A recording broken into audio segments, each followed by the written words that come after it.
સ્વામીના શ્રી ચરણોમાં મારા ભાવ સ્વરૂપ આપણા સૌના ઉપકાર ગુરુ ભગવત સેવક ગુરુમયાના શ્રી ચરણોમાં મારા ભાવ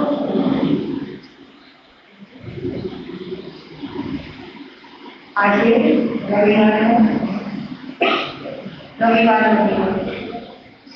રજાનો દિવસ અને કાલે કીધું હતું એટલે આજે આપણો સબ્જેક્ટ છે વેલકમ ટુ હેવન.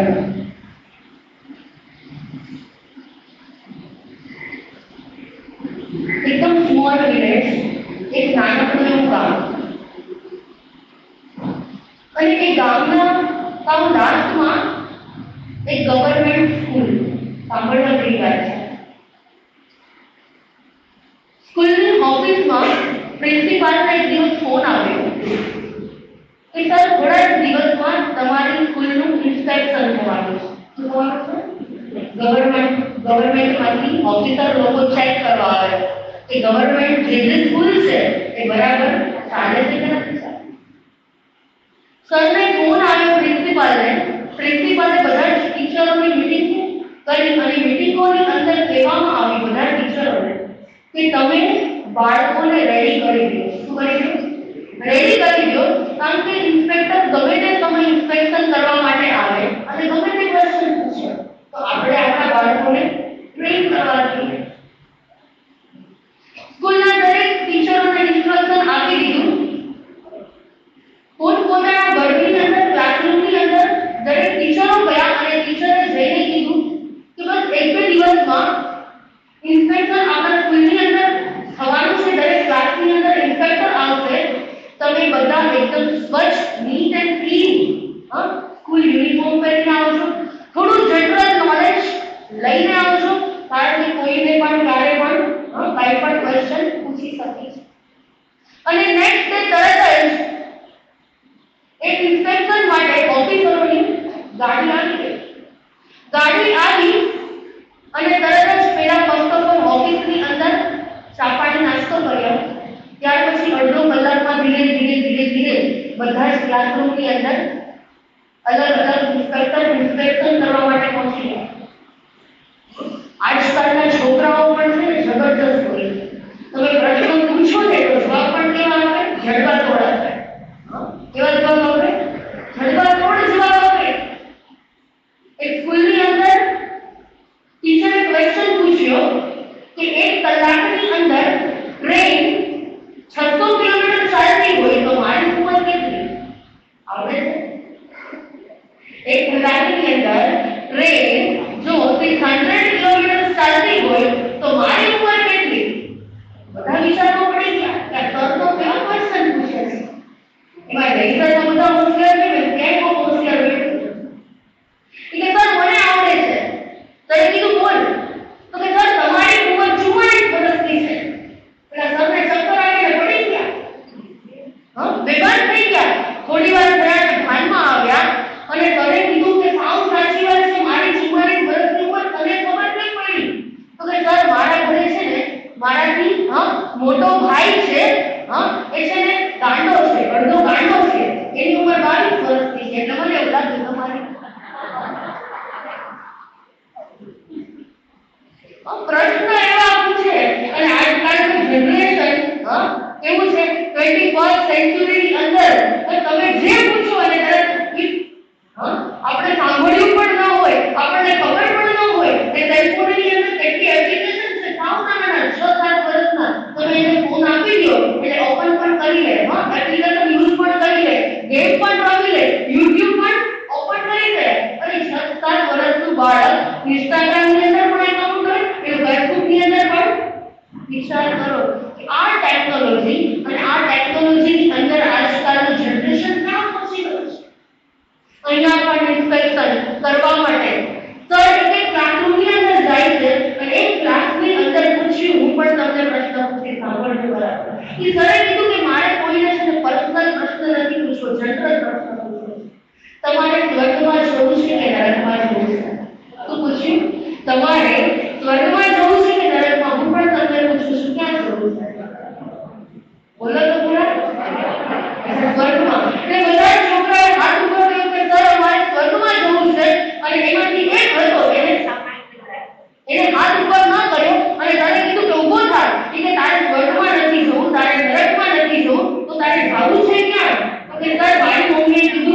સ્કૂલમાંથી જેવો વેળ પડે એટલે ઘરે પોતે કેમ જવાનું?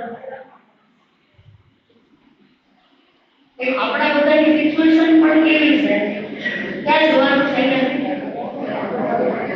મોક્ષમાં રેવા દો. હમણાં 12 વાગે ને ખબર પડશે મોક્ષ ક્યાં છે.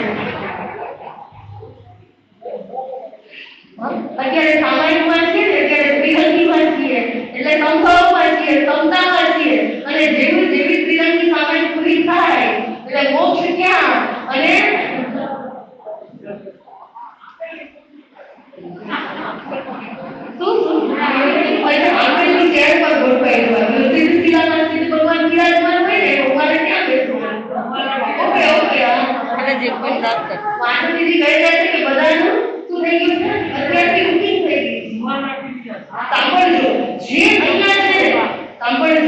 અમે ઘણી વખત પ્રવચનની અંદર કહીએ કે જે અહીંયા બુકિંગ કરાવે ને એના ઉપર જગ્યા નથી મળતી. સાંભળજો, જે અહીંયાથી રિઝર્વેશન કરાવી લે છે ને એને ક્યાં ન મળે જગ્યા? વિચારો, એટલે ભગવાને કઈ જગ્યા બુક કરાવી હશે કે મને ભગવાન મહાવીર સ્વામી બાજુમાં જગ્યા મળે, અહીં તીર્થંકરે વિચાર્યું હતું કે મને ઋષભદેવની બાજુમાં જગ્યા મળે. વિચાર કરો કે આપણા લક હોય ને આપણને બધું મળી જાય. આપણા નસીબ હોય તો આપણને મળે કે ન મળે? અરે મળે, કેમ ન મળે? બધું જ મળે. વાત કરવી છે સ્વર્ગની. આપણને સ્વર્ગ મળે કે ન મળે એ સેકન્ડ નંબરની વાત છે, પણ મારે તો તમને કેવું છે કે સ્વર્ગ આપણે અહીંયા જ લાવી દઈએ. સ્વર્ગ અહીંયા ઘરને સ્વર્ગ બનાવી દઈએ તો કે કેવી રીતે સ્વર્ગ બનાવવું? અરે આજકાલના યંગ જનરેશન તમે વિચાર કરો કે કયા ટ્રેક ઉપર જઈ રહ્યા છે, કયા ટ્રેક પર છે. એ ટેકનોલોજીની અંદર અત્યારે એટલો ફાસ્ટ કલ્ચર છે, અત્યારે AI નો જમાનો આવ્યો છે, અને આજે ફોટો પણ હમણાં થોડા એક વીકથી હું જોઉં છું ન્યૂઝપેપરની અંદર. જીગલી શું કે છે? જીગલી લાઈક સમથિંગ લાઈક શું આવે છે? તમે તમારો ફોટો એની અંદર અપલોડ કરો એટલે શું થઈ જાય? કાર્ટૂન બની જાય. વિચારો, અરે કેવી ટેકનોલોજી દુનિયાની અંદર છે.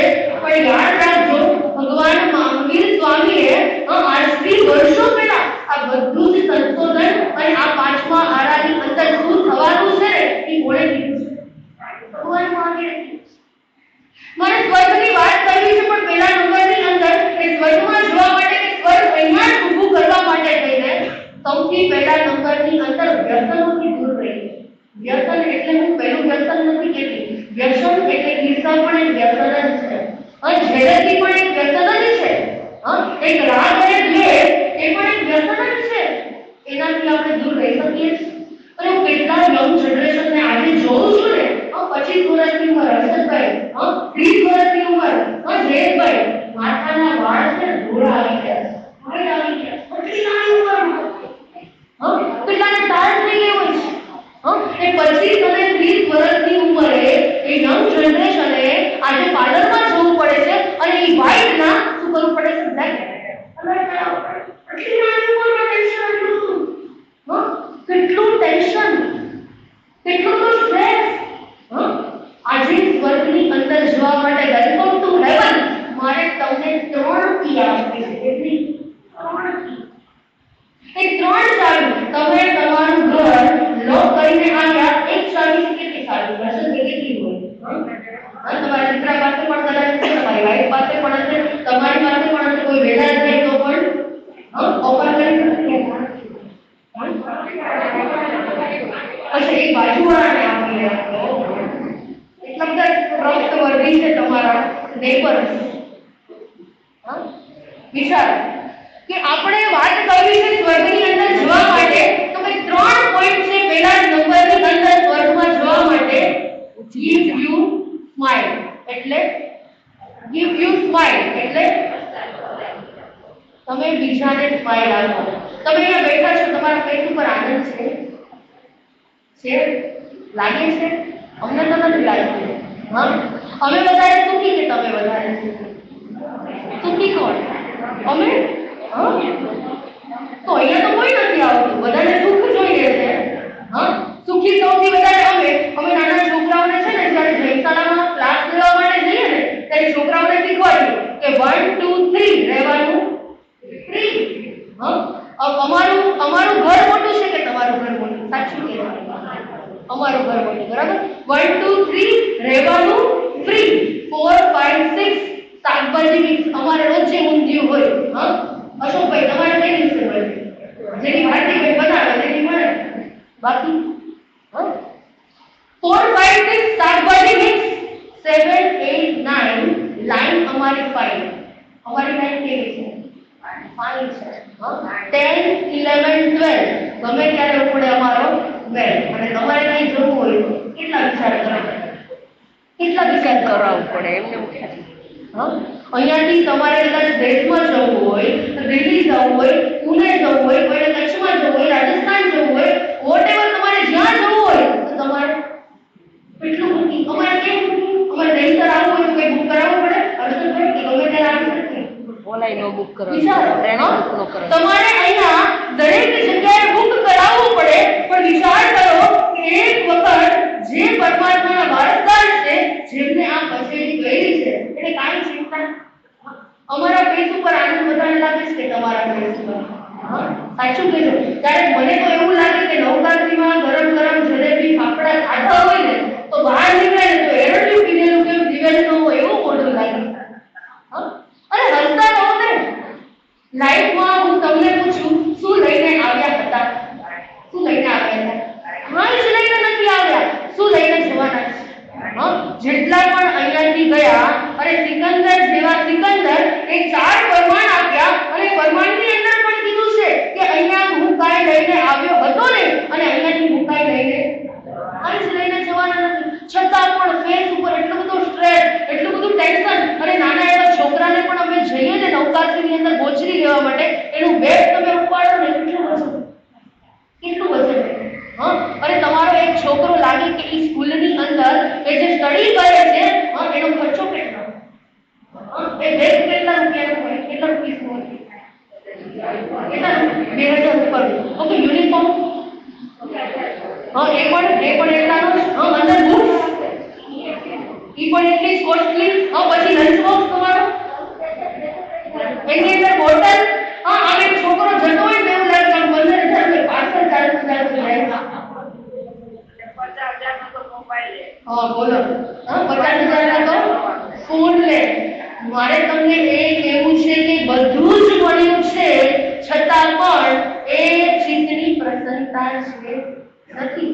નામ હોય આનંદભાઈ, પણ તમે જુઓ આખી જિંદગીમાં એને કે આનંદ ન હોય. નામ હોય રાજીબેન, પણ કોઈ પણ રાજી જ નહીં ક્યારે.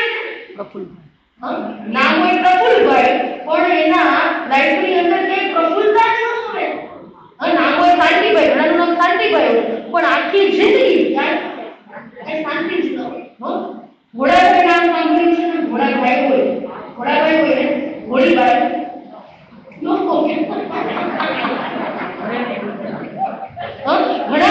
ઘણા બહેનો શાકભાજી આવીને એમ કે અમારા માતાજી તમારા શ્રાવક તો એટલા ભોળા છે, એટલા ભોળા છે ને. એટલા બધા ભોળા છે. આ બાજુ ઘોડાભાઈ હોય, આ બાજુ કે આવું કેવું? વિચારો. મારે કહેવાનું તાત્પર્ય એ છે કે જે નામ છે ને એમાં આજકાલ ગુણ પણ નથી. જે ખરેખર આનંદ લેવાનો છે ને લાઈફની અંદર, એ આપણી લાઈફ શું છે ખબર છે તમને? એ એટલે શું? એ એટલે પોતે. બી એટલે બોડી. B2D વચ્ચેની લાઈફ છે આપણી. લાઈફ છે ને એ B2D વચ્ચેની છે. B એટલે બોર્ન, D એટલે ડેથ, વચ્ચે છે C એટલે કે ચોઈસ. ચોઈસ કરી લો કે મારે કેવું જીવન જીવવું છે. એ ઘરના માહોલની અંદર જો વિચાર કરો કે આજે ધીરે ધીરે ધીરે ધીરે ઘરમાં એ આનંદની જગ્યાએ મેડિસિન બનતી જાય છે. એ આનંદની જગ્યાએ, એ ખુશીઓની જગ્યાએ, એ મોજ મજાની અંદર આજે એ ન જોવા મળતા. આજે બધાને શું હોય છે? માતાજી ઘરે ઘરે આજે બ્લડ પ્રેશર, બધાને બીપી. સાચું કહેજો, કોઈના ઘરે બીપી નથી એવું એક જ હાથ ઉપર કરો કે માતાજી અમારા ઘરમાં કોઈ. વેરી ગુડ, બહુ સરસ. જેના ઘરમાં છે ને ગીવ યુ સ્માઈલ, જેના ઘરમાં આનંદ છે ને, જે આનંદ આપે છે ને, એના ઘરમાં ક્યાંય બીપી બ્લડ પ્રેશર નથી. ડાયાબિટીસ કેટલી ડિઝીઝ કોલેસ્ટ્રોલ, ડાયાબિટીસ, કેટલા સ્કિન ડિસીઝ, કેટલા બધા પ્રોબ્લેમ. યાદ રાખજો, ડોક્ટરને મળી અને મેં પૂછ્યું, મેં સર્વે કર્યો. હું પણ છે ને એક PhD ની સ્ટુડન્ટ છું, હું PhD કરી રહી છું, એટલે અમે પણ સર્વે કરીએ કે અત્યારના જમાનાની અંદર આ સ્ટ્રેસ, આ ટેન્શન, એના કારણો શું છે, આ ડિસીઝ થવાના કારણ શું છે. ત્યારે હરેક ડોક્ટરે કીધું કે માનસિક શારીરિક તકલીફ કરતા આજે માનસિક તકલીફ વધારે છે. હરેક ઘરની અંદર શું તકલીફ છે, તો કે ફાઇનાન્શિયલી પ્રોબ્લેમ છે, તો બહુ રેર કેસમાં છે, બહુ નથી પ્રોબ્લેમ, થઈ જાય છે મેનેજ. બીજો કયો પ્રોબ્લેમ છે? ફાઇનાન્શિયલી પ્રોબ્લેમ નથી, બીજો કયો છે પ્રોબ્લેમ? ફિઝિકલી પ્રોબ્લેમ છે, કયો પ્રોબ્લેમ? હેલ્થ વાઇઝ પ્રોબ્લેમ છે, હાર્ટ. કેટલા પ્રોબ્લેમ છે. વિચાર કરો કે સૌથી વધારે રોગ છે ને એ કોઈ ખાવાથી નથી થતા. યાદ રાખજો, કોઈ પણ વસ્તુ, કોઈ વ્યક્તિ એમ કહે ને કે સૌથી વધારે શુગર લે તો ડાયાબિટીસ આવે, આ રોંગ બિલીફ છે. કોઈ શુગર વાપરવાથી કે કોઈ સ્વીટ્સ વાપરવાથી કોઈને ડાયાબિટીસ થતું નથી, બહુ રેર કેસમાં થાય છે. પણ જેને સૌથી વધારે સ્ટ્રેસ છે, જેને ચિંતા છે, જેના મુખ ઉપર આનંદ નથી, નિત્યમ ચિત્તમ સમાયો ભવિષ્ય. જ્ઞાની પરમાત્મા પણ કહે છે કે તમારા મુખ ઉપર હંમેશા શું હોવું જોઈએ? આનંદ, હળવાશ હોવી જોઈએ. હળવાશ હોવી, આનંદ, એટલી પ્રસન્નતા. અમે જે 4 માતાજી બેઠા છે ને એમાં પણ તમે માર્કિંગ કરજો, સૌથી વધારે ફેસ કરો, એકદમ સ્માઈલ ઓલવેઝ. જેટલા પણ સાધુ સંતો મળે ને એ બધા એમ જ કે આ નજીકમાં મોક્ષમાં જવાવાળા આત્મા છે. વિચાર કરો, નો ટેન્શન. અરે શેનું ટેન્શન લેવાનું, શેની ચિંતા કરવાની? અરે ઘરને સ્વર્ગ બનાવી દઈએ, ગીવ યુ સ્માઈલ. પણ પહેલા નંબરની એની અંદર આપણે 2 પોઈન્ટ લઈ લઈએ કે સ્વર્ગ બનાવવું હોય ને તો ઘરમાં 2 વસ્તુને એપ્લાય કરવી પડે. નાની વાતોને લેટ ગો કરી દો. શું કરવાનું છે? નાની વાતોને જતી કરી દો, જવા દો. આજે કોઈને જતું નથી કરવું. કોઈ પણ વ્યક્તિ એક નાનું છોકરું ઘરમાં 2 ભાઈ બહેન હોય ને અને કદાચ એક સેમ એજ ના હોય અથવા એકાદ વર્ષનો બંને વચ્ચે જનરેશન ગેપ હોય, એકને એક વસ્તુ મળી અને બીજાને જો ન મળે તો ચલાવી. આજેની બાળપણથી જ એ સંસ્કાર છે, નો કોમ્પ્રોમાઇઝ, નો લેટ ગો. જીવનમાં દુઃખ ક્યારે આવે છે કે જે જતું નથી કરતા ને બેસ્ટ. બોરીવલીની અંદર એક પરિવાર લગભગ 13 થી 14 જણાનું ફેમિલી સાથે રહે અને મેં પૂછ્યું કે 14 જણા તમે સાથે કેમ રહી શકો છો? શું પૂછ્યું મેં? કે 14 જણા તમે સાથે કેમ રહી શકો છો? મને એક જ જવાબ આપ્યો કે માતાજી અમે સૌથી વધારે મૌન રહીએ છીએ. શું રહીએ છીએ? મૌન રહીએ છીએ. પહેલાના જમાનાની અંદર જોજો, બધા જ જે ઘરમાં ભેગા રહેતા હતા ને, 35 જણાનો પરિવાર, 40 જણાનું કુટુંબ, એક જ રસોડે વાપરતા હતા. આપણા જે બાપદાદા હતા, આપણા જે વડીલો હતા, અને એ એક રસોડે વાપરતા હતા, એ ભેગા રહેતા હતા. એનું એક જ રીઝન હતું, બધા કેવા હતા? મૌન થઈને રહેતા. આજે બધા ઘરમાં ભેગા રહે છે, લોન ઉપર રહે છે. પેલા મૌન રહેતા હતા, આજે લોન ઉપર રહે છે. બસ ડિફરન્સ આટલો જ છે. આટલો જ છે. સ્વર્ગને અહીંયા લાવવું છે ને તો એમને નહીં આવે. નાની વાતોને લેટ ગો કરી દો, જતું કરી દો ને, ઓકે, નો પ્રોબ્લેમ. જે આપણે તો ભગવાન મહાવીરના સિદ્ધાંતને ફોલો કરીએ છીએ. આપણને આ કર્મ સિદ્ધાંત ખબર છે કે જે મને મળ્યું છે ને, શું મળ્યું છે? જે મને મળ્યું છે ને એ મને મારા કર્મને આધીન મળ્યું છે. કર્મના ઉદય પ્રમાણે મને મળ્યું છે.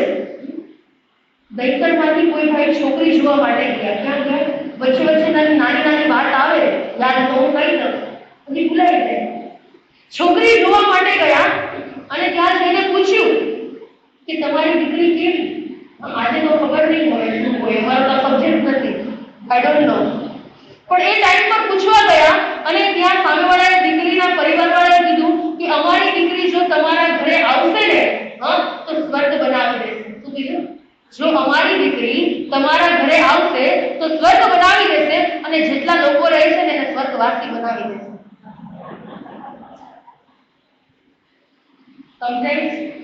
કોઈને અહીંયા લાઈટ થાય, કોઈને ડીમ લાઈટ હોય તો ઘરે જઈને યાદ આવે કે શું કીધું તું. પણ લાઈટ થવી જરૂરી છે. નાની નાની વાતોને લેટ ગો કરી દો, જતું કરી દો ને, જવા દો ને. આપણા હાથમાં શું છે? હું તમને પૂછું, આપણા હાથમાં શું છે? કોઈ સિચ્યુએશનને આપણે ફેરફાર કરી શકીએ? શરીરની અંદર અશાતા આવે તો આપણે એને શાતા ઉજે એવા પ્રયત્ન કરીએ, બાકી આપણા હાથમાં શું છે? કોઈ કઈ છે? ઓકે, કોઈનો નેચર ખરાબ છે, સાંભળજો, કોઈનો સ્વભાવ ખરાબ છે, આપણા હાથમાં શું છે? આપણે બદલાવી શકીએ? કોઈ ચેન્જીસ લાવી શકીએ? જ્ઞાની પરમાત્મા કહી રહ્યા છે કે જો તારે પ્રસન્ન રહેવું હોય, તારે તારા સ્વભાવની અંદર આનંદમાં રહેવું હોય તો તું બીજાને સુધારવાનો ક્યારે પ્રયત્ન જ ન કર. ઓલવેઝ આપણું શું હોય છે? બીજાને બદલાવી દે. અહીંયા ધર્મસ્થાનકની અંદર આવે ને તો પણ સાધુ સંતોને શું લઈને આવે કે માતાજી જે થોડું મારા સાસુને જરાક સમજાવજો ને, અથવા શ્રાવકને સમજાવજો ને, શ્રાવિકાને સમજાવજો ને, બાળકોને લઈને આવે માતાજી થોડું આનો આ સ્વભાવ છે, આનો જીદી સ્વભાવ છે, આનો એકદમ ગુસ્સાવાળો સ્વભાવ છે, માતાજી થોડું સમજાવો ને, આ બદલાય છે.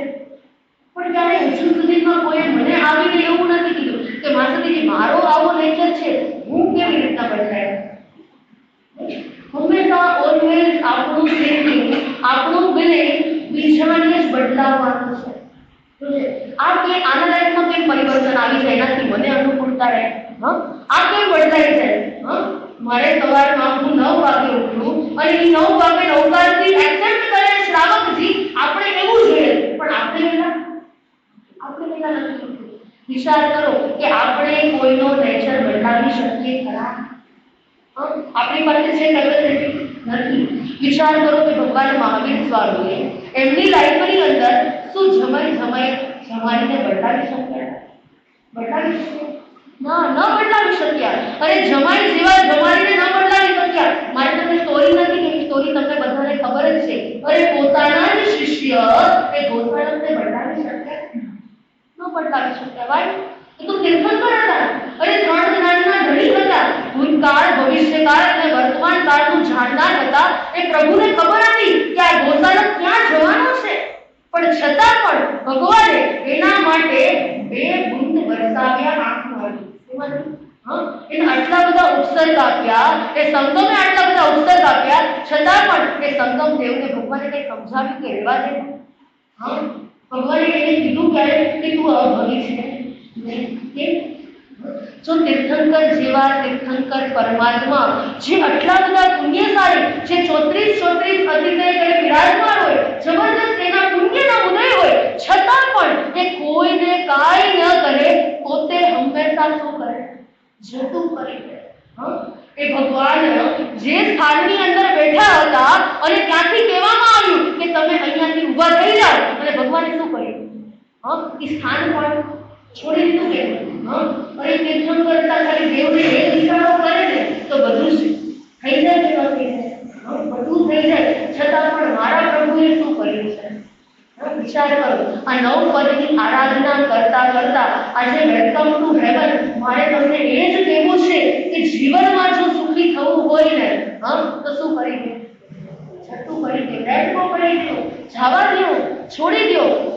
ચાલવાથી ડોક્ટર શું કહે છે ખબર છે? ક્યારે બધાને તમે ત્યાં હોસ્પિટલમાં જશો ને તે ડોક્ટર એ જ કહેશે કે તમે ચાલો, તમારું ચાલવાથી શરીર સુધરશે. અને એ પાઠ ઉપર વિરાજમાન સાધુ સંતો કહે છે કે તમે ચલાવી લો, તમારું જીવન સુધરી જશે.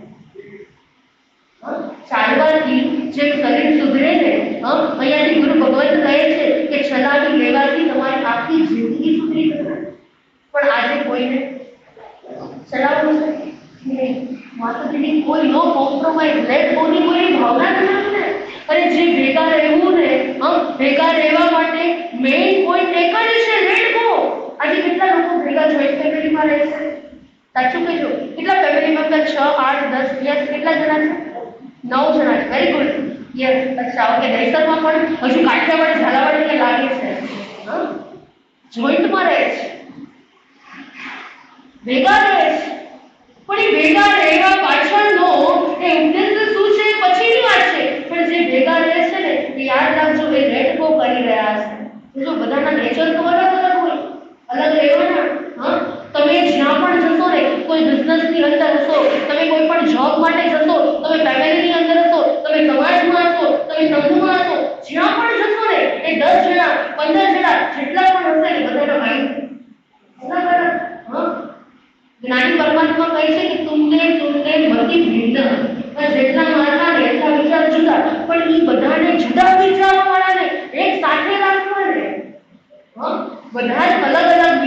વાળાને એક સાથે રાખો ને, એનું નામ જ છે અનુશાસન. અને આજે એ દિવસ છે આચાર્ય પદનો. આચાર્ય ભગવાન શું કરે, એ સંપ્રદાયની અંદર બધા જ અલગ અલગ નેચર વાળા હોય, બધા જ અલગ અલગ હોય, અને છતાં પણ બધાને કેવા રાખે, એના અનુશાસનની અંદર રાખે. એમ ઘરની અંદર પણ અનુશાસન હોવું બહુ જરૂરી છે. એ ઘરના વડીલોનું અનુશાસન બહુ ઇમ્પોર્ટન્ટ છે. જેના ઘરમાં વડીલોનું અનુશાસન હોય ને, એના ઘરની અંદર ક્યારેય પ્રોબ્લેમ ઘણા કે માસની જતું તો આખી જિંદગી કરી. ઘણા કે અમારા બહેનો આવીને કે માસની આખી જિંદગી જતું કર્યું, આખી જિંદગી અમે પરિવાર માટે કર્યું, પણ અમને શું નથી મળ્યું? પેમેન્ટ શબ્દ જજ નથી મળ્યો. આપણે જજ માટે કઈ કંઈ કરીએ છીએ? જજ માટે કરવાનું છે. આજે રવિવાર છે, થોડું ચલાવવાનું છે કે માટે તમારે ટાઈમ પૂરો કરવાનો? ચલાવીએ 10 મિનિટ 15 મિનિટ. આજે કારણ કે નમો આયર્યાણમ એટલે 36 દિવસનો અવસર કરવાનો છે, 36 મંત્રા કરવાની છે. એટલે કદાચ પોસિબલ નથી. જો પોસિબલ કરવું હોય તો ગેમ મિસ કરવી પડશે. ઓકે, એટલે તમે વિચારી લેજો 5 મિનિટ. ઓકે, સરસ. આપણે વાત કરતા હતા અનુશાસન. બેનોનો ફેવરિટ શબ્દ કે માસ્ટરજી અમને ક્યારે જજ નથી મળ્યો. અરે આપણે જજ માટે શું કર્યું હતું અને શું કરવાનું છે છોડી દો. નાની નાની વાતોને લેટ ગો માસ્ટરજી ઘણી વખત કરી, પણ હવે ક્યારેક એટલું મોટું બની જાય છે ને, તે શું કર્યું? તો સુંદર મજાનો નેક્સ્ટ પોઈન્ટ છે, નાની નાની વાતોને લેટ ગો કરો, અને સેકન્ડ નંબરની અંદર મોટી વાતોને લેટ ગોડ કરી દે. ભગવાન પર છોડી દે. અરે જે મારા હાથમાં નથી, તો એ શું, એ કોના હાથમાં છે? અરે ભગવાન જે ધારે તે કરે. આઉટ ઓફ કન્ટ્રીની અંદર હસબન્ડ વાઈફની 50 વર્ષની મેરેજ એનિવર્સરી ઉજવે છે, અને એમાં કોઈ અહીંયાથી ઇન્ડિયન ગયા અને ત્યાં જઈને પૂછ્યું કે તમારા 50 વર્ષની અંદર તમને બંનેને જોઉં છું, એટલા હેપી છો, એટલા તમે લોકો ખુશ છો, આનું રહસ્ય શું છે? શું કીધું? આનું રહસ્ય શું છે તમારા બંનેના મેરેજ લાઈફ વચ્ચે? એવું તો શું મ્યુચ્યુઅલ અન્ડરસ્ટેન્ડિંગ છે કે તમે એટલા હેપી છો? એટલે એ ભાઈએ એમ કીધું કે મોટા ડિસિઝન છે ને બધા હું લઉં, અને નાના ડિસિઝન કોણ લે? ભાઈઓ લે. ઘરમાં પણ એવું જોઈએ ને, અમુક ડિસિઝન હોય એ કોણ લે? એ ભાઈઓ લે. અને એટલે ઇન્ડિયન હતા કે મોટા ડિસિઝન એટલે કેવા? તો કે આજે મેચ છે, વર્લ્ડ કપ છે, તો એમાં ઇન્ડિયા અને પાકિસ્તાન વચ્ચે કોણ જીતશે એ હું નક્કી કરું. યુક્રેન અને રશિયાનું યુદ્ધ થાય છે, એ ક્યારે શાંત થશે ને શું થશે ને એ હું ડિસાઈડ કરું કે કેમ થશે. અને નાના ડિસિઝન એટલે કે ઘર કઈ જગ્યાએ લેવું, કયા એરિયામાં લેવું, કેવું ઇન્ટિરિયર કરાવવું, એ બધું કોણ, નાના ડિસિઝન કોણ લેશે? સમજાય છે? સુખી થવાનું રહસ્ય શું છે? બસ આ જ છે. નાની વાતોને લેટ ગો કરી દો, અને મોટી વાતોને લેટ ગોડ કરી દો. જ્યાં મારા હાથમાં નથી ને ત્યાં પરમાત્મા પર છોડી દેવા સિવાય બીજું આપણી કોઈ ઓપ્શન જ નથી. નો ઓપ્શન. યસ, આપણે સ્વર્ગમાં જવું છે. પહેલા જ નંબરની અંદર આપણે એક કી બતાવી દીધી, ગીવ યુ સ્માઇલ. બીજા નંબરની અંદર સ્પ્રેડ યોર સ્મેલ. એટલે આપણે આપણી સુવાસને ફેલાવવાની. વિચાર કરો, પહેલાના જમાનાની અંદર જે આપણા આદર્શ વડીલો હતા, આજ ધર્મ સ્થાનકની અંદર ધર્મ આરાધના કરવા વાળા, આજે પણ આપણે એને યાદ કરીએ છીએ. કેમ યાદ કરીએ છીએ? હર્ષદભાઈ, પહેલા અહીંયા આ તમારી જગ્યાએ કોઈ બેઠું હતું, કોઈ કહે છતાં યાદ કરો છો? શું નામ છે? ભૂપેન્દ્રભાઈ, રમેશભાઈ. આ બાજુ પણ કોઈ એવા હશે ને શ્રાવણભાઈ, જે પોતાનું આદર્શ જીવન જીવીને ગયા. શું નામ હતું? રમાબેન, મંજુલાબેન. યસ, वो કેટલા બધા એવા થઈ ગયા આપણા વચ્ચેથી, એ અહીંયાથી ગયા, પણ એમને આપણા વચ્ચે શું મૂકીને ગયા છે? શ્વાસ મૂકીને ગયા છે. આપણે આપણું જીવન એવું જીવીએ ને કે આપણા ગયા પછી લોકો યાદ કરે પણ ફરિયાદ ન કરે. ફરીને યાદ કરે પણ કોઈ ફરિયાદ ન કરે. પણ આપણે લાઈફ કેવી જીવીએ છીએ? આપણે ઘરેથી બહાર જઈએ ને, આપણું ઘરેથી બહાર જઈએ અને કોઈ કહે કે તમે જલ્દી જલ્દી પાછા આવજો કે ને તો કે કોઈ કહે કે તમે જલ્દી પાછા આવજો અને કોઈ કહે કે વાંધો નહીં તમારે જાઓ એટલે એવું સમજી જવાનું કે આપણું ઇમ્પોર્ટન્ટ કેટલું છે. ઘરેથી બહાર ગયા પછી કોઈને હાથ કાળો થાય અને કોઈને હાથ કાળો થાય. શું થાય? આપણી સુવાસ કેવી છે આ આપણને જ ખબર છે. આપણી લાઈફ કેવી છે એ આપણને જ ખબર છે. આપણો નેચર કેવો છે એ આપણને જ ખબર છે. આપણો સ્વભાવ કેવો છે કોને ખબર? આપણને ખબર જ નહીં. સાચું કે આપણે બધાને અનુકૂળ છે કે પ્રતિકૂળ છે? સાચું કે એકવાર આંખ બંધ કરી લો. Close your eyes. આંખ બંધ કરી દો. આપણે પ્રેક્ટિકલ વિચારીએ. ચાલો આંખ બંધ કરો ને પ્લીઝ 2 મિનિટ માટે આપણે આંખ બંધ કરીએ કે હું અત્યારે જે જગ્યાએ રહું છું, જે ફેમિલીની હું સાથે રહું છું, હું એને અનુકૂળ છું કે પ્રતિકૂળ છું? એ બધા જ પર્સન માટે મારી કોઈ કમ્પ્લેન્ટ બોક્સ છે કે નથી? વિચાર કરો. હું બધાને ક્યારેક ડિસ્ટર્બ કરું છું, ક્યારેક શબ્દોથી ડિસ્ટર્બ કરું છું, ક્યારેક કોઈ વર્કથી હું ડિસ્ટર્બ કરું છું, ક્યારેક એને કામમાં ડિસ્ટર્બ કરું છું, ક્યારેક એના કડવા શબ્દો કહીને હું હેરાન કરું છું. હું મારું સ્થાન કઈ જગ્યાએ છે? વિચાર કરો. આંખ બંધ કરીને એકવાર વિચાર કરો કે મારી લાઈફની અંદર હું કમ્પ્લેન્ટ બોક્સ છું કે હું કોમ્પ્રોમાઇઝ બોક્સ છું? વિચારો. હું હેલ્પફુલ થઉં છું કોઈને કે હું બીજાને અનુકૂળ છું કે પ્રતિકૂળ છું? વિચાર. એકવાર વિચાર કરો કે અત્યાર સુધી આટલી બધી આરાધનાઓ કરી, આટલી સામાયિક કરી, આટલા પ્રતિક્રમણો કર્યા, આટલી જીવવાણીનું શ્રવણ કર્યું, એ કર્યા પછી મારા નેચરમાં કોઈ ચેન્જ આવ્યો છે કે નથી આવ્યો? કોઈ ચેન્જ આવ્યો છે કે નથી આવ્યો? અંદરથી અવાજ આવશે આપણને યસ ઓર નો. ના હજુ બદલાવાની જરૂર છે, ના હજુ કંઈક કરવાની જરૂર છે. આંખો ખોલી દે. આપણને આપણું નેચર યાદ આવ્યું? સમજાયું? ક્લિયરથી કઈ કોઈના માટે આપણે કમ્પ્લેન રૂપ છીએ. આ આમ કરે છે, આ ગમે તે વસ્તુ રાખી દે છે. ઘરમાં ઘણા બધા પ્રોબ્લેમ હોય. માથી એક વસ્તુ એક જગ્યાએથી લીધી હોય ને, ઘણા એવો નેચર હોય કે ગમે ત્યાં મૂકીને નીકળી જાય અને પછી ઘરમાં જે પાછળ રહેલી વ્યક્તિ હોય એને શું થાય? અસમાધિનું કારણ બને. મારે એ અસમાધિનું કારણ એટલે કે મારે કોઈના નિમિત્ત બનવું નથી. શું નથી બનવું? મારે નિમિત્ત નથી બનવું. મારે બધાને અનુકૂળ થઈને રહેવું છે. શું રહેવું છે? હું પ્રવચન આપું છું પણ સાથે સાથે હું પણ શેર કરું છું, કારણ કે અમે બધા પણ કહેવાય છે, અમે પણ હું પણ છદમસ્ત છું. આપણામાં પણ બધી કેટલીક મિસ્ટેક હોય. કોઈ સંઘના પદાધિકારી હોય, કોઈ મોટા ટ્રસ્ટી હોય, કોઈ આચાર્ય ભગવાન હોય, કોઈ ઉપાધ્યાય ભગવાન હોય, કોઈ સાધુ સાધ્વી હોય, પણ એ પણ એના લાઈફની અંદર એને પણ કર્મ છે ને એ બધી જગ્યાએ શું કરે? અફેક્ટ કરે. કર્મ છે ને એને પણ હેરાન કરે. એ કર્મ એનો નેચર એને પણ શું કરે? એને પણ પરેશાન કરે. યાદ રાખજો, જેવો નેચર ને એવું તમારું ફ્યુચર. જેવો નેચર ને એવું જ તમારું ફ્યુચર. એટલે કે જેવો સ્વભાવ છે ને એવું જ શું થશે?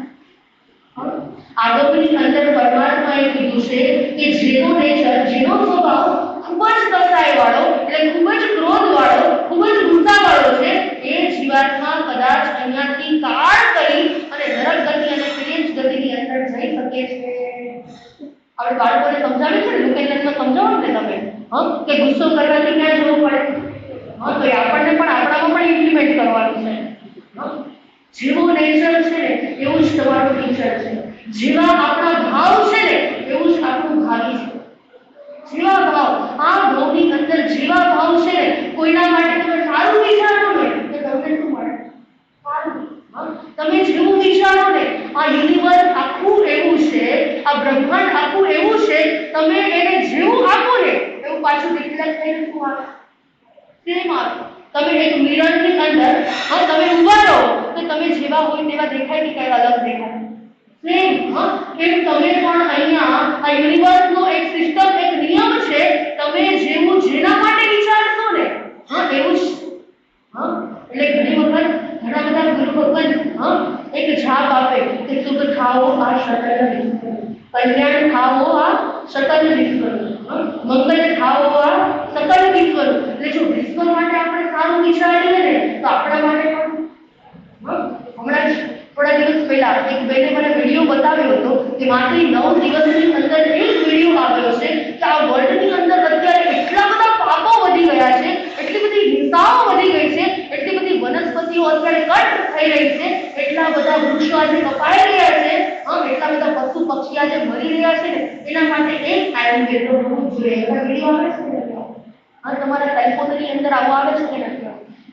એક આપણે એના માટે તો એ આપણા ભાવ કેવા છે કે બીજાને સાચવવું છે ને. ભગવાને છતાંયના બોલની અંદર કહી દીધું, જો તમે કોઈને મારશો ને તો તમારે મરવું પડશે, જો કોઈને તમે છેડશો ને તો તમારે જો તમે કોઈને ભેદશો ને તો તમારે ભગવાન મહાવીરે ઉપદેશ આપ્યો. ભગવાન મહાવીર આ ઉપદેશ આપ્યો છે કે માં ભણો એટલે કે કોઈ જીવને દુઃખ ન થાય ને એવું કરવું. જો આપણે આપણા ઘરની અંદર સ્વર્ગ ઊભું કરવું હોય ને તો આજથી જ નક્કી કરી લો કે મારો નેચર, મારો સ્વભાવ, મારી ફિલિંગ, મારી લેંગ્વેજ એ કેવી હોવી જોઈએ? પોલાઇટ હોવી જોઈએ, એ વિનયયુક્ત હોવી જોઈએ, એ શાંત હોવી જોઈએ, એ સરળ હોવી જોઈએ, એ બધાને અનુકૂળ હોવી જોઈએ. એક શબ્દ છે ને આપણને એમ લાગે એક શબ્દ એ જીવન સળગાવી પણ શકે છે અને એક જ શબ્દ એ જીવન સળગાવી પણ શકે છે. તો શબ્દ એક જ છે, છોડો મત જાણે દો, છોડો મત જાણે. આ બંનેમાં કોઈ ફેર છે? ડિફરન્સ છે? બંનેમાં બહુ મોટો ફરક છે. એક વ્યક્તિ કહે છે કે છોડો મત, છોડો મત જાણે દો, અને બીજો કહે છે કે છોડ દો, જાણે દો, જવા દો, જે હોય તે. માન્યતાઓ એક બેન હોય છે, કેટલા દિવસ પછી ધર્મસ્થાનકની અંદર આવે છે અને એની ફ્રેન્ડ પૂછે છે કે આટલા દિવસથી તું ક્યાં હતી? તો હજુ એક જ મહિનો થયો, મારા દીકરાના નવા બહુ આવ્યા છે અને એના લીધે હું ઉપાસને નથી આવી શકતી. જો આપણે બ્લેમ કરીએ ને તો બ્લેમ પણ કોને કરીએ? ઈજાને. કાં તો આપણા શરીરને પગ દુખે છે ને એટલે ઉપાસને નથી આવતું, ઓફિસે જવું પડે છે ને એટલે ઉપાસને નથી આવતું, માથું 9 વાગે ને 9:30 થાય ને એટલે માટે ચાલુ થાય ને તમારે કોન્સ્ટન્ટ. આપણે જો કોઈ પણ બ્લેમ કરીએ ને તો હંમેશા કોના પર કરીએ? ત્યારે એવું કીધું કે માથું મારા આળસના કારણે, મારા પ્રમાણના કારણે મારાથી નથી થતું, આવું કોઈ કીધું? ઓલવેઝ આપણે બીજાને જ બ્લેમ કરીએ. હવે આ બેન કહે છે કે મારી દીકરાની બહુ એવી આવી છે ને કે સવારે 9 વાગે ઉઠે છે. શું કહે છે? 9 વાગે ઉઠે, તૈયાર થાય, 10 વાગે બ્રેકફાસ્ટ કરે છે, અરે ઈ આવ્યા પછી તો ઘરમાં બે મારા જ લાગ્યા છે, અને ઈ તો મહારાણી કાંઈ કામ ન કરે, 12 વાગે ફરીથી ડાઇનિંગ ટેબલ ઉપર ફરી પાછું લંચ લેવા બેસી જાય, બપોરે 2 થી 6 વાગ્યા સુધી સૂઈ જાય. અને મારો દીકરો તો એનામાં એટલો બધો ભોળવાઈ ગયો છે કે જેટલા પૈસા માંગે ને એને એટલા આપી દે છે, અને રોજ સાંજે એ બહાર જઈને શું કરે છે? શોપિંગ કરે છે. અને રાત્રે મારો દીકરો આવે અને ફરી પાછા બંને જણા ક્યાં જાય છે? બહાર ફરવા જાય. શું વાત કરે છે? અરે 1 મહિનાની તો ઘણા ટાઈમથી નથી આવતી, તો કે 2 મહિના પહેલા મારી દીકરીના પણ મેરેજ થયા, પણ એને તો એટલું સરસ સાસરું મળ્યું છે. શું વાત કરવી કે 9 વાગે શાંતિથી મારી દીકરી ઉઠે, 10 વાગે સાપાણી નાસ્તો કરે, જબરદસ્ત તેના સુધીના ઉદય છે, ઘરની અંદર બે માળા છે, બપોરે 2-4 કલાક સૂઈ જાય, સાંજે શોપિંગ કરવા જાય, અને મારા જમાઈ તો એવા મળ્યા છે, કદાચ મારી દીકરીએ પાસે આંગળે શું કહેવાય કઈ એવી પૂજા કરી હશે કે જમાઈ એવા મળ્યા છે કે મારી દીકરી તો એટલી સમજેસા બનાવે છે. આ સ્વર્ગ અને સમજાણું બંને નોન વચ્ચે એક બાજુ કોણ છે? એક બાજુ દીકરાની બહુ છે, પણ યાદ રાખજો એ તમારા ઘરે કોઈ દીકરાની બહુ છે ને એ પણ કોઈ દીકરી જ છે. આ બાજુ જેવી તમારી દીકરી છે ને તો આ બાજુ પણ શું છે? હવે ધીરે ધીરે આ બધા પ્રવચનો પણ છે ને અમારે થોડા ચેન્જ કરવા પડશે, કારણ કે માથું હવે કોઈ સાથે રહેતું જ નથી, દીકરાની બહુ ને સાસુ ને આવું કઈ છે જ નહીં માથું, આવું છે જ નહીં. પણ યાદ રાખજો, જેટલા પણ વ્યક્તિ સાંભળજો, આ કડવું છે પણ સત્ય છે, ટાઈમ થઈ ગયો છે પણ મને લાગે છે કે કરી દેવું પડશે. યાદ રાખજો, સાસુ અને બહુ હંમેશા ભેગું રહેવું એમાં આનંદ છે. એ ફાવે કે ન ફાવે, તમને ગમે કે તમને ન ગમે, સાંભળજો, ઉંમર કોની વધારે છે, સાસુની કે બહુ? સાચું કે કોની છે? તો આ બાજુ તો બહુ પ્રોબ્લેમ નથી થતો. એ થોડી વાર બહાર જઈ આવે, એ થોડી વાર ઓફિસે જઈ આવે, એ થોડી વાર ચક્કર લગાવી આવે, આ બાજુ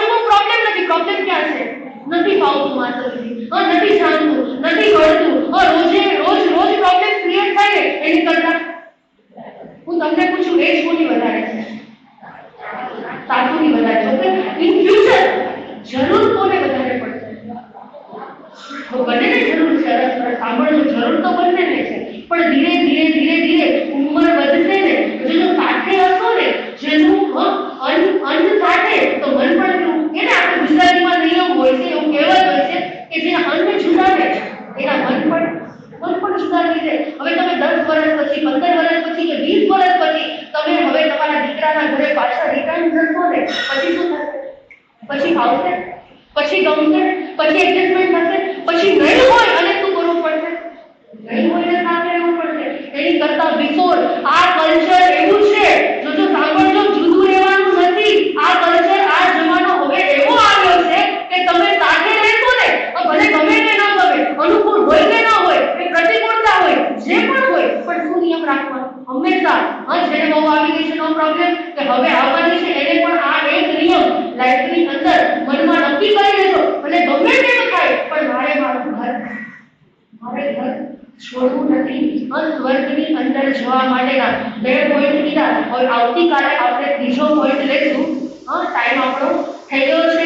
આશાની વાત આજે આપણે અધૂરી છે, પણ એ આશાના ભાવ પણ ઉત્કૃષ્ટ છે, એને પણ આંતરિક કરવાના ભાવ છે. હવે સાચી ભગવતને ગોચરી માટે થઈને બોલાવશે. હવે સાચીજી ભગવત એના ઘરે ગોચરી બનાવશે. હવે આશા કેવી રીતે ઉત્કૃષ્ટ ભાવે એને ગોચરી બોલાવશે, એ બધા જ ભાવો આપણે સાંભળીશું. જેટલા અંતે આપણા હૃદયની અંદર અવધારીશું એટલા અંતે મારો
તીર્થંકર ભગવાન મહાવીર સ્વામીના ચરણ કમળમાં ભાવપૂર્વક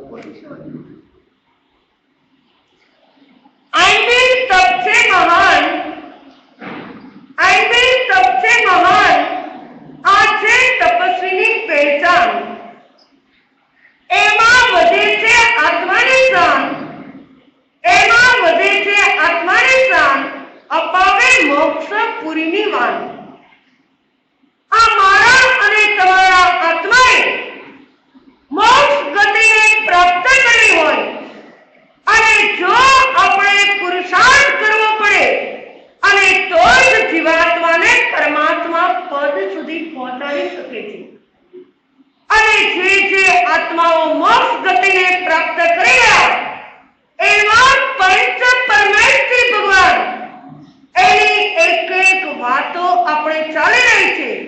આપણે 2 દિવસ પસાર થઈ ગયા અને આજે આવ્યું આચાર્ય ભગવંતનો 3જો દિવસ એટલે આચારની અંગુરને આરોગવા માટેનો દિવસ. કારણ કે જ્યારે ગરમીની સીઝન હોય ત્યારે તમે અંગુર ખાઓ તો શું થાય? તમને ઠંડક થાય. આ જીવાત્મા જો આચારની અંગુરને આરોગે તો જીવનની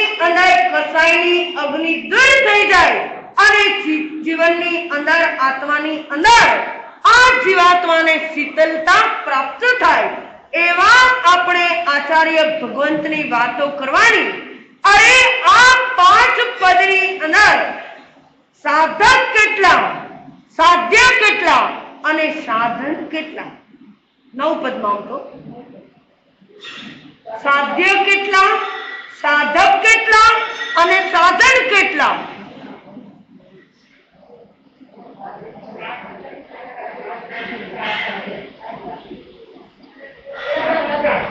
પહેલા 4 સાધન,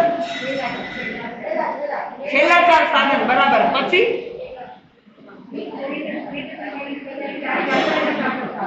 સિદ્ધ સિવાયના 4 સાધક. સાચું છે? સાચું છે? કઈ ડાઉટ લાગે થોડો ઘણો? હા, રાઈટ.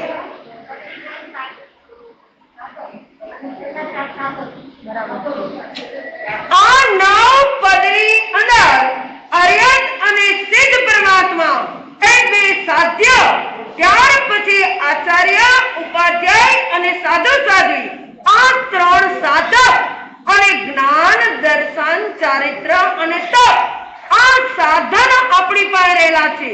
પણ આ જ સાધન દ્વારા અર્યત અને પરમાત્માએ એ સાધ્ય સુધી પહોંચી ગયા છે. ક્યાં પહોંચ્યા છે?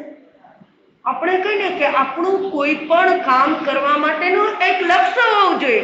તમે બધા આજે આંબીલની ઓળી કરો તો તમારું લક્ષ્ય શું છે? અશોકભાઈ?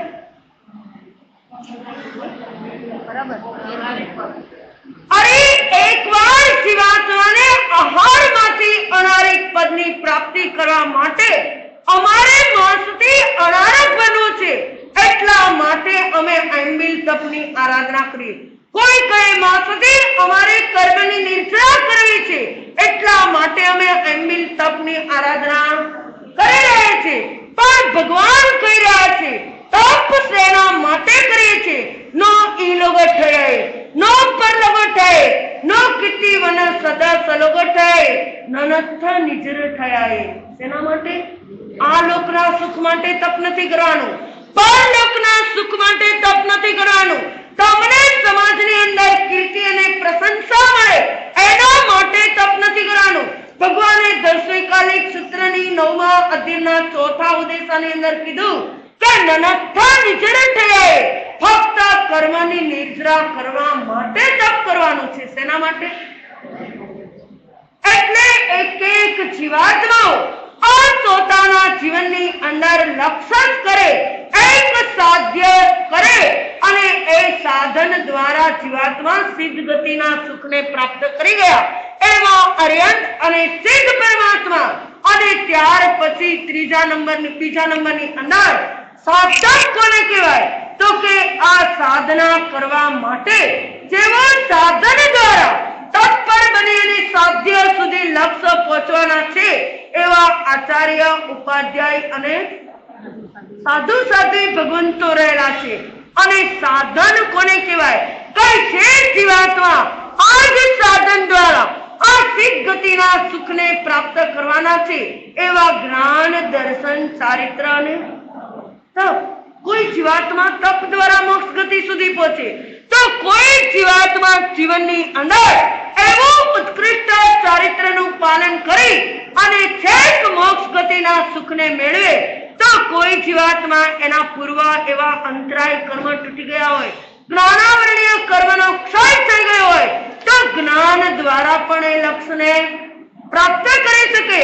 તો કોઈ વ્યક્તિ એવા હોય કે જેમને જ્ઞાન ન ચડતું હોય, કોઈ ચારિત્રની અંદર એ પોતે બરાબર પાલન ન કરી શકતા હોય, પણ જેની શ્રદ્ધા મજબૂત છે અને જેમને ખબર છે કે આ જ શ્રદ્ધા મને કેવળ જ્ઞાન સુધી પહોંચાડનાર એવા દર્શનની આરાધના કરી અને એ જીવાત્મા મોક્ષ ગતિના સુખ સુધી એ પહોંચી શકે છે. કારણ કે માર્ગ એક છે, પણ ધીમી ગતિએ ચાલુ કે ત્વરિત ગતિએ ચાલુ એ કોના હાથમાં છે? આપણા બધાના હાથમાં રહેલું છે. કહેવાય છે ને કે ટીપે ટીપે સરોવર ભરાય, અને કાંકરે કાંકરે પાળ બંધાય, એમ પગલે પગલે પંથ કપાય અને કેડીએ ચાલીએ. કદમ કરતા કરતા આગળ કેવળ જ્ઞાન સુધી પણ આપણે પહોંચી શકીએ છીએ. એટલે આપણે આજે વાત કરવાની છે આચાર્ય ભગવંતની. પણ એના પહેલા કહી દઉં કે અરિહંત ભગવાન કેવા હતા, તો કે આપદા નિવારી. એમણે એમના જીવનની અંદર જે કાંઈ આપદા, જે કાંઈ આફત હતી એ બધી જ એમણે દૂર કરી દીધી. અને આ સિદ્ધ ભગવંત એ નિજ પદ ધારી આ નિજની અંદર ઊંડા ઉતરી અને જે એમને પ્રાપ્ત કરવાનું હતું એ એમણે પ્રાપ્ત કરી લીધું. એટલે અરિહંત ભગવાન આપદાધારી અને સિદ્ધ ભગવાન એ નિજ પદ ધારી, આચાર્ય ભગવાન એ સંપદાધારી. કેવા છે? 8 પ્રકારની સંપદાના ધારક એવા આચાર્ય ભગવાન. આ ભગવાને દશાશ્રુત સ્કંદની 4થી દશાની અંદર બતાવ્યું કે આચાર્ય ભગવાન પાસે શું હોય, તો કે વિશિષ્ટ વ્યક્તિત્વ હોય. ઉચ્ચ કળની અંદર જેમનો જન્મ થયો હોય, અને આચાર્ય ભગવાન પ્રતિભા સંપન્ન હોય, આચાર્ય ભગવાન જ્ઞાન સંપન્ન હોય, અને જેમની પાસે 8 પ્રકારની સંપદા, આયાર સંપદા, સુય સંપદા, વયણ સંપદા, વાયણ સંપદા, અરે શરીર સંપદા, મય સંપદા, અને સહયોગ સંપદા, અને સંઘ પરિણામ સંપદા. 8 પ્રકારની સંપદા આ ધારક એવા આચાર્ય ભગવંત હોય. અને જેમની પાસે આટલી સંપદા હોય એવા આચાર્ય ભગવંત કોના જેવા હોય, તો કે આ અરિહંત ભગવાન એ વડાપ્રધાન સમાન હોય, આ સિદ્ધ ભગવાન એ ગૃહ પ્રધાન સમાન હોય, આચાર્ય ભગવાન એ વિદેશ પ્રધાન સમાન હોય, અને ઉપાધ્યાય ભગવાન એ સંરક્ષણ પ્રધાન સમાન હોય. આચાર્ય ભગવાન એ નેતા સમાન હોય, કારણ કે એમના જીવનની અંદર એટલું સરસ મજાનું આચારનું પાલન કરતા હોય. એટલું જ નહીં, આચારનું પોતે પણ પાલન કરે ને બીજા પાસે પણ આ આચારનું પાલન કરાવે. અને એટલે જ કહેવાય પાળે પડાવે આચાર સંહિતા. શું કરાવે? પાળે પડાવે આચાર સંહિતા.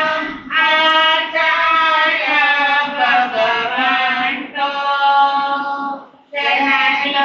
સેનાપતિના સ્થાને બિરાજે, સૈનિક જેના સંતો. પ્રવચનવાળી બની ખિલાવે, વાળોની બવચારી, વંદનારે જો સ્વીકારી.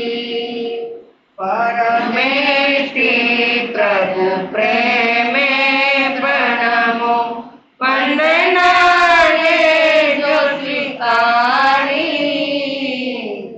વંદનાએ જો સ્વીકારી. આ આચાર્ય પરમાત્મા કેવા હોય, તો કે પાળે પડાવે આચાર સંહિતા. એ પોતે પણ આચારનું પાલન કરે અને બીજા પાસે પણ આચારનું પાલન કરાવે.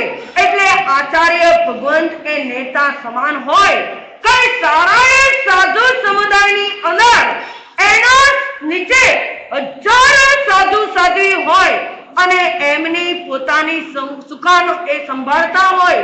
અને આચાર્ય ભગવાન એ કેવા હોય, તો કે પાણી જેવા હોય. પાણીને તમે ગમે તે વસ્તુની અંદર નાખો તો શું થઈ જાય? ગમે તે પાત્રમાં એવું થઈ જાય. ગમે તે પાત્રની અંદર નાખો એવો આકાર એ ધારણ કરી લે. જો પાણીને તમે થાળીની અંદર નાખો તો થાળીનો આકાર ધારણ કરે. જો પાણીને તમે નાની એવી વાટકીની અંદર નાખો તો વાટકીનો આકાર ધારણ કરી લે. પાણીને ગ્લાસની અંદર રાખો તો ગ્લાસની અંદર. એમ આચાર્ય ભગવાન પણ અનેક પ્રકારના શિષ્ય સમુદાયની અંદર એ પોતે પાણી જેવા બધાની સાથે હળી મળી અને રહે. અરે આચાર્ય ભગવાન નેતા સમાન એટલા માટે કે આ ચતુર્વિધ સંઘની સ્થાપના કરનાર તીર્થંકર પરમાત્મા કોણ છે?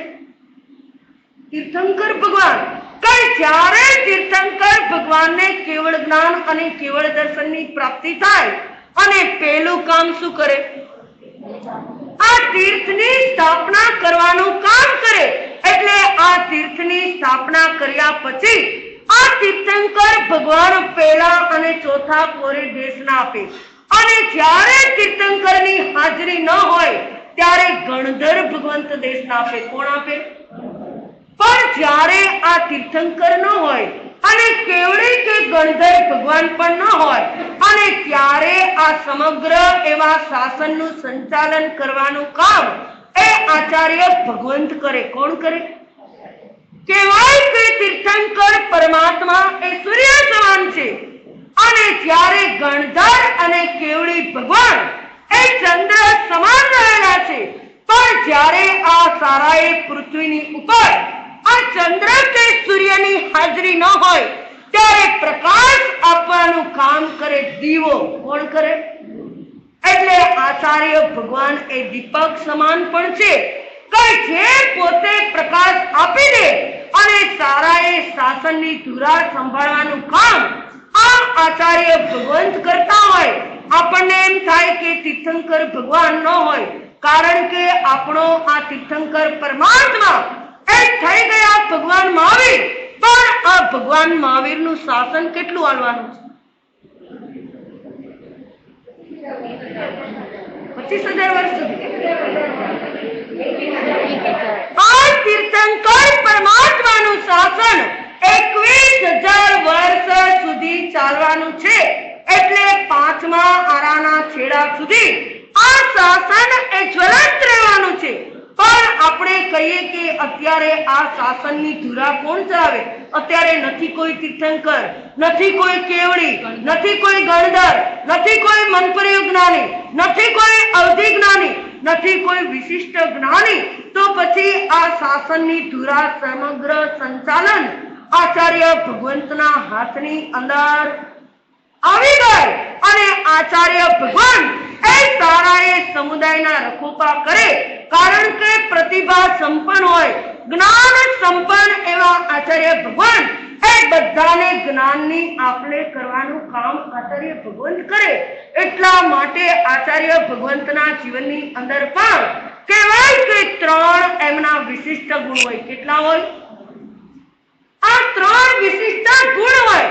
પહેલા નંબરની અંદર આચાર્ય ભગવંતના જીવનની અંદર એ શાસ્ત્રજ્ઞ હોય.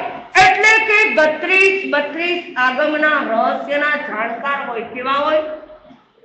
અરે એમનો આ સમુદાય ચલાવતા ક્યારેક એમના જ્ઞાન સંપન્ન હોય અને છતાંય આ સાધુ સમુદાયની અંદર પણ ક્યારેક કોઈના વચ્ચે મતભેદ થતા હોય, ક્યારેક એમની પાસે સમગ્ર સમાજનું સંચાલન કરવાનું હોય તો સમાજના પ્રશ્નો પણ આવે, ક્યારેક કોઈ સંઘના પ્રશ્ન પણ આવે, ક્યારેક કોઈ સાધુ સાધ્વીના પ્રશ્ન આવે, ક્યારેક એમની પાસે શ્રાવક અને શ્રાવિકાના પણ પ્રશ્ન આવે, ક્યારેક સોપર અને પરના પણ પ્રશ્ન આવે. પણ છતાંય આચાર્ય ભગવંત એમની આંતરસૂઝ દ્વારા આ બધા જ પ્રશ્નનો નિકાલ લાવે. એટલે આચાર્ય ભગવંતના જીવનની અંદર આ શાસ્ત્રજ્ઞ એટલે કે આ એમનો પહેલો ગુણ. બીજા નંબરની અંદર આચાર્ય ભગવંતના જીવનની અંદર વાત્સલ્યનો ગુણ અપાર હોય. કેવો હોય?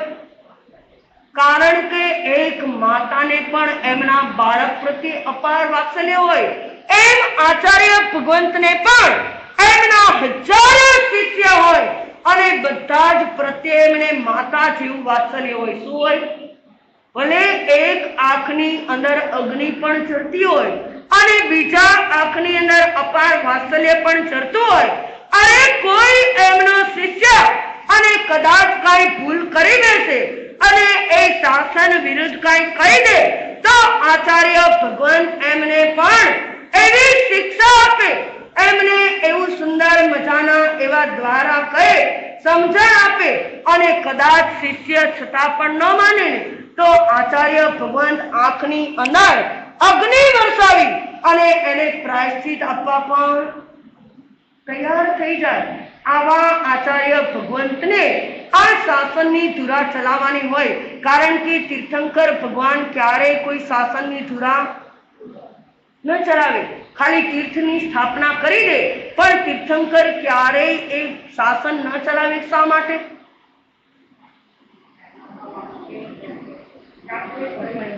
અરે શાસન ચલાવવા માટે પણ રાગ અને દ્વેષ થાય. અરે શાસન કે તમારે સંઘ ચલાવવો હોય ને તો ક્યારેક કોઈને હર્ષદભાઈ ઊંચા અવાજે પણ કેવું પડે. અરે ઘરની અંદર પણ તમારા દીકરા દીકરી કદાચ ઊંડા લાઈને ચડી ગયા હોય તો એમને સીધા લાઈને ચડાવવા માટે પણ આ તમારે આંખ લાલ કરવી પડે. પણ તીર્થંકર પરમાત્મા ક્યારેય એમને છદ્મસ્તા અવસ્થા ન હોય એટલે ક્યારેય કોઈને દુઃખ મનાવે એવું કાર્ય ના કરે. એટલે તીર્થંકર ક્યારેય એ શાસન ચલાવવાની ધુરા એ ક્યારેય પોતે ન ચલાવે, પણ આચાર્ય ભગવંતને ચલાવવા દે. અને ત્રીજો ગુણ એમનામાં હોય આચાર્ય ભગવંતની અંદર ગંભીરતાનો. શેનો ગુણ હોય?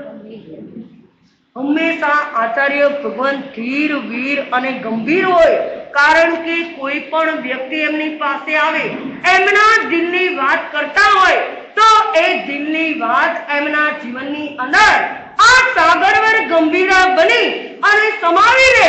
પણ એક શિષ્ય આવ્યો અને એની ભૂલની અંદર ખોલ્યું અંતર, અને એ વાત બીજાને ક્યારેય એ ન કરે, કારણ કે ગંભીરતાનો ગુણ હોય એટલે એમને અનુકૂળ જે લાગે એ પ્રમાણે એમને સમજાવી દે. આવો આચાર્ય ભગવંતના જીવનની અંદર એમનો ગુણ હોય. અને આચાર્ય ભગવંતના ગુણ કેટલા હોય? 36 ગુણના ધારક એવા આચાર્ય પરમાત્મા. અને 5 સમિતિ, 5 મહાવ્રત, 5 ઇન્દ્રિયનો નિગ્રહ અને 5 આચાર. હમણાં કીધું ને પંચાચારના પાલન કરનારા હોય. એટલે 5 આચાર, 3 ગુપ્તિ અને 4 કસાઈ પર નિગ્રહ અને 9 વિશુદ્ધ બ્રહ્મચર્યના પાલનહાર. આવા 36 ગુણના ધારક એવા આચાર્ય ભગવાન એ પોતે બિરાજમાન હોય. અને આ 36 ગુણના ધારક એવા આચાર્ય ભગવાનનો વર્ણન વર્ણે રે કોણ બિરાજે આચાર્યક્ષણહાર પીળે વર્ણે રે કોણ બિરાજે આચાર્ય રક્ષણહાર છત્રીસ ગુણથી રે તોરે છે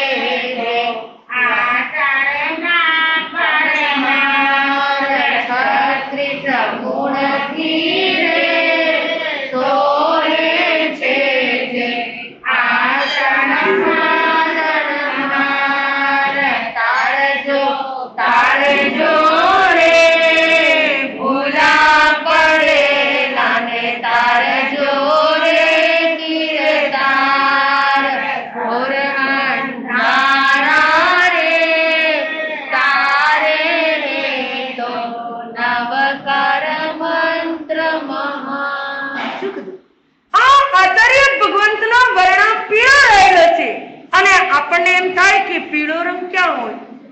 મેં કીધું તું જ્ઞાન પેલું હોય, પેલો દિવસ અરિયન પરમાત્માનો, એમનું ધ્યાન ક્યાં કરવાનું હતું? મસ્તકના મધ્ય ભાગની અંદર જ્યાં જ્ઞાન કેન્દ્ર છે ત્યાં આપણે ધ્યાન કરવાનું હતું. સિદ્ધ પરમાત્માનું ધ્યાન આપણે બે ભ્રમરની વચ્ચે જ્યાં દર્શન કેન્દ્ર છે ત્યાં ધ્યાન કરવાનું. અને આચાર્ય ભગવંતનું ધ્યાન ગળામાં. ક્યાં? આપણું જ્યાં વિશુદ્ધિ કેન્દ્ર છે ત્યાં આચાર્ય ભગવંતનું ધ્યાન આપણે પીળા રંગથી કરવાનું.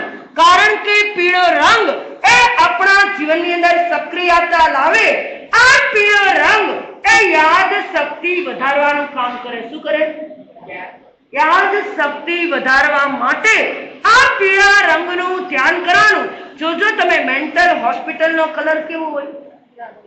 પીળો કલર હોય, કારણ કે યાદ શક્તિ જેને ન હોય ને એ બધાને મેન્ટલ હોસ્પિટલની અંદર દાખલ કરવામાં આવે અને વારંવાર આ કલરને જુએ ને એટલે એમની યાદ શક્તિ દિવસે દિવસે આ સતેજ બનતી જાય.